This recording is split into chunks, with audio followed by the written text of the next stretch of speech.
ഒരു താഴ്വാരത്തിൻ്റെ താഴ്ഭാഗത്ത് ആനകളൊക്കെ കാണുന്നുണ്ട് കേട്ടോ.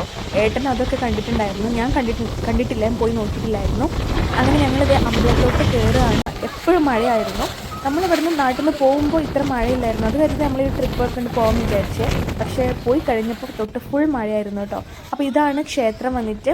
നമ്മൾ ക്ഷേത്രത്തിൽ ജസ്റ്റ് ഒന്ന് കയറി. പക്ഷേ ക്യൂ കാരണം അങ്ങനെ അതിൻ്റെ ഉള്ളിൽ വെച്ചിട്ട് തന്നെ, അതായത് ക്ഷേത്രത്തിൻ്റെ ഉള്ളിൽ വെച്ചിട്ട് തന്നെ നമുക്ക് ഇതേ ചോറൊക്കെ തരുന്നുണ്ട്. ഇത് ചോറും കറിയൊക്കെ മിക്സ് ആക്കിയൊരു സാധനം പോലെ അവിടെ ഒരു സ്പെഷ്യൽ ടൈപ്പാണ്.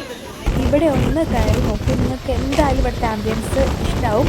ഈ വീഡിയോ കാണുന്ന പോലെ ഒന്നുമില്ല, ഞാനിങ്ങനെ എത്ര വർണ്ണിച്ചാലും നിങ്ങൾക്ക് ഇവിടുത്തെ ഒരു ഫീൽ നിങ്ങൾക്ക് കിട്ടാൻ പോണില്ല എന്ന് എനിക്കറിയാം. എന്തൊക്കെയായാലും നമ്മൾ നേരിട്ട് പോയാൽ മാത്രമേ നമുക്കിത് എക്സ്പ്ലോർ ചെയ്യാൻ പറ്റുള്ളൂ. ഒരു അത്രയും 10-40 കിലോമീറ്റർ നമ്മൾ ആന ഇറങ്ങുന്ന ഏരിയയിലൂടെയാണ്. നമ്മൾ 1-2-3 വണ്ടി മാത്രമേ ഉണ്ടായിരുന്നുള്ളൂ. അതും ഒരു 10 മണിക്ക് ശേഷമാണ്. വണ്ടി നന്നാക്കി കിട്ടിയപ്പോഴേക്കും 9:45 ആയിട്ടുണ്ട്. 10 മണിക്ക് ശേഷമാണ് നമ്മൾ ആ ഒരു 40 കിലോമീറ്ററോളം നമ്മൾ സഞ്ചരിച്ചിട്ടുണ്ടായിരുന്നത്.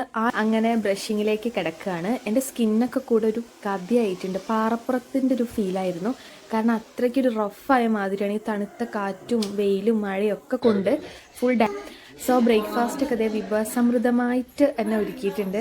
ഇടയ്ക്കാണ് അവിടെ ഒരു ചേച്ചി വന്നിട്ടുള്ളത്. വീട്ടിൽ വന്നിട്ട് മുല്ലപ്പൂ വിൽക്കുകയല്ലോ. മുല്ലപ്പൂ മാത്രമല്ല, പൂക്കൾ വിൽക്കുക.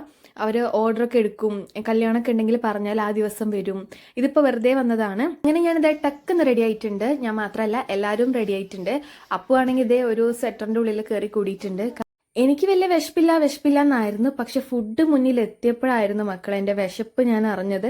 അത്രയും ഞാൻ കഴിച്ചിട്ടുണ്ടായിരുന്നു. കാരണം നമ്മൾ 3 മണി രാവിലെ ബ്രേക്ക്ഫാസ്റ്റ് കഴിച്ച് ഇറങ്ങിയവരെ നമ്മൾ കാര്യമായിട്ടൊന്നും, ആ ഒരു ഐസ്ക്രീം അല്ലാണ്ട് വേറെ ഒന്നും കഴിച്ചിട്ടുണ്ടായിരുന്നില്ല.